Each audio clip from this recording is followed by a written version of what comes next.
This is Valley News Live at 5. Good evening, everyone. While we are dealing with these brutal cold temps, winter weather continues to cause chaos across the U.S. Cell phone video shows just how dangerous it was on a Texas highway this morning as sheets of ice caused a 70-car pileup. Authorities say 8 people are dead and several more were injured in the pileup in Austin, Texas. Crews are still working to clean up the mess and free people trapped in their cars. Let's check in with Chief Meteorologist Hutch Johnson now for a check of the weather closer to home. Hutch? Stacy, brutal cold temperatures this morning between 30 and 40 degrees below zero in Shooks. That's in Beltrami County, just to the northeast of you in the Bemidji area. Elsewhere, Fargo, 16 below to start our day. 29 below in Langdon, a lot of 30s below though up there near the Lake of the Woods area. Peak temperatures today below zero for all locations, and as a reminder, tomorrow will mark 7 full days of sub-zero nonsense here in the valley. Wind chills already 30 to 40 below, and we have a wind chill warning now that has been expanded to include Fargo-Moorhead. It's going to be dangerously cold in all areas tonight. Let's get to the digits. And they're not fun to look at. Temperatures will approach 20 below as we go into the deep overnight hours here in the FM area. At least the wind tapers off a bit. Grand Forks, we will be in the 20s below by bedtime tonight. How low do we go? We'll have details on that. How long does it stick around? Too long for me, but I'll also fill you in on the details there in your hour-by-hour forecast in a few moments. All right, I think we all agree with you there, Hutch. Thanks so much.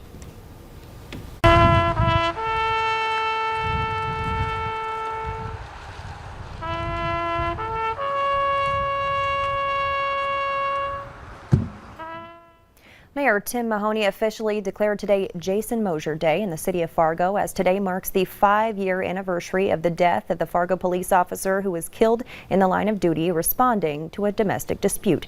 Valley News Team's crime and safety reporter Bailey Hurley attended today's memorial. She joins us live now with more. Bailey? Stacey, Mayor Tim Mahoney officially declared today Jason Mosier Day, just like you said, and something Fargo Police Chief David Zabolski likened to divine intervention, as today also marks Giving Hearts Day. And in attendance at Mosier's memorial service today at City Hall was his heart recipient, as Officer Mosier not only gave the ultimate sacrifice, but also the gift of life through organ donation. That he not only was a son, husband, father, brother, but he was a friend to many. He is forgotten by no one and honored by all. Several officers, not only from Fargo Police, but West Fargo and Moorhead, as well as both Clay and Cass County Sheriff's Departments, were in attendance today, as well as Jason's parents and wife. Officer Mosier left behind 2 children who many say were his pride and joy and a source of inspiration. Officers from all over the metro responded to that North Fargo standoff 5 years ago, many telling me it's a day they will never forget. But they say it's more important to think about the life Officer Jason Mosier lived rather than the way he died. Stacey? Thanks so much, Bailey. In honor of Officer Mosier's life and sacrifice, Fargo City Hall will be illuminated in blue tonight. We'll continue to remember Officer Mosier this evening on Valley News Live at 6. One man is now in jail after police say he shot a gun inside a Moorhead apartment. Police got reports of shots fired around 10 last night in the 900 block of 18th Street South. They say no one was hit, but they did arrest a man for reckless discharge of a firearm. Officers don't believe the public is in danger. They say everyone involved knew each other and it was not a random act. 24-year-old Dexter Fox of Moorhead is in the Clay County Jail. Officers are still trying to determine what led up to that shooting. The search continues for a man who ran away from police following a chase in Clay County that led to a car crash near downtown Moorhead. Here's the guy they're looking for. Deputies tried pulling over 41-year-old Burton Bonham yesterday for an outstanding warrant. He was driving a car along Highway 10 yesterday afternoon and took off when cops hit their lights and sirens. The chase was called off due to high speeds. He finally smashed into a cab near the downtown Hornbachers at 11th Street and Main Avenue. Then he took off on foot, and he's still on the run. Police say they do know him and they don't believe he's a danger to the public. Charging documents have now been filed against 67-year-old Gregory Ulrich, the suspected gunman in Tuesday's deadly shooting at the Allina Health Clinic in Buffalo, Minnesota.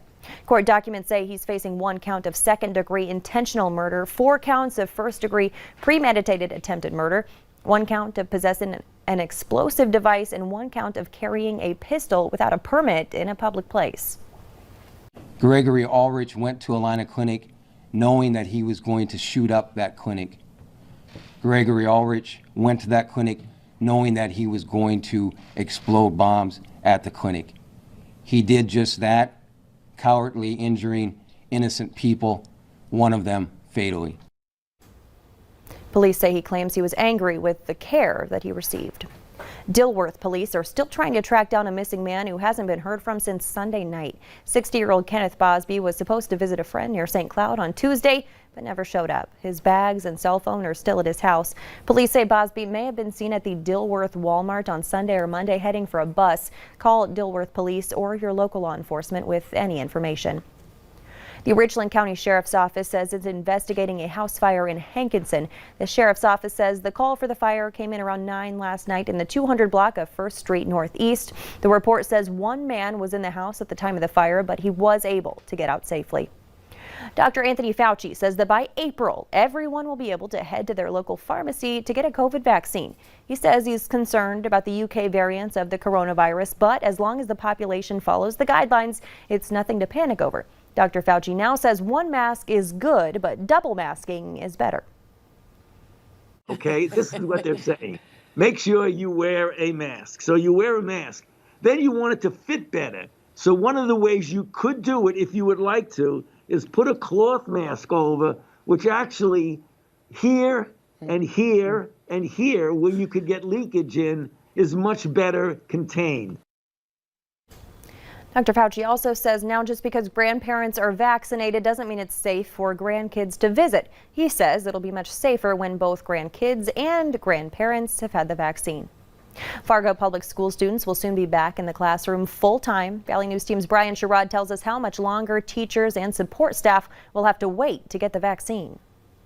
The state superintendent and the president of North Dakota United Staff says the waiting time could be a month before K-12 schools receive the vaccine. Now, those years 65 and older are finishing up receiving the vaccine. Individuals, regardless of age, who have health impairments are next, followed by child care workers right before those K-12 staff. Now, vaccinations will not be mandatory for teachers, support staff, and students when it's available. It's up to their own personal choice to receive them. For right now, Cass County Public Health is asking staff that is interested in the vaccine to fill out a survey. This will easily randomize the group of teachers and prioritize individuals that will work with students with a mask exemption. Once the vaccine is available, staff will then receive an email. Now, parents and staff will continue being updated about COVID-19 changes through their School Talk newsletter every week. Brian Sherrod, Valley News Live. And everything we've just mentioned in this report can be seen on valleynewslive.com or on your VNL News app. A milestone in the race to vaccinate Americans against the coronavirus. According to the latest numbers from the CDC, more than 10 million people in the U.S. have received 2 doses of the vaccine. California has the highest 2-dose vaccination rate, followed by Texas, Florida, and New York. Overall, the CDC says nearly 45 million doses of the vaccine have been administered.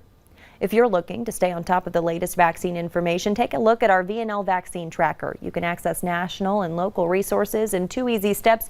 Just open your phone camera and point it at the QR code on your screen, then tap the link that pops up. Today is Giving Hearts Day. It's a major 24-hour fundraiser for the hundreds of local nonprofits who rely mostly on donations. The pandemic has already significantly cut into the budgets of many nonprofits, so they're counting on a big push today.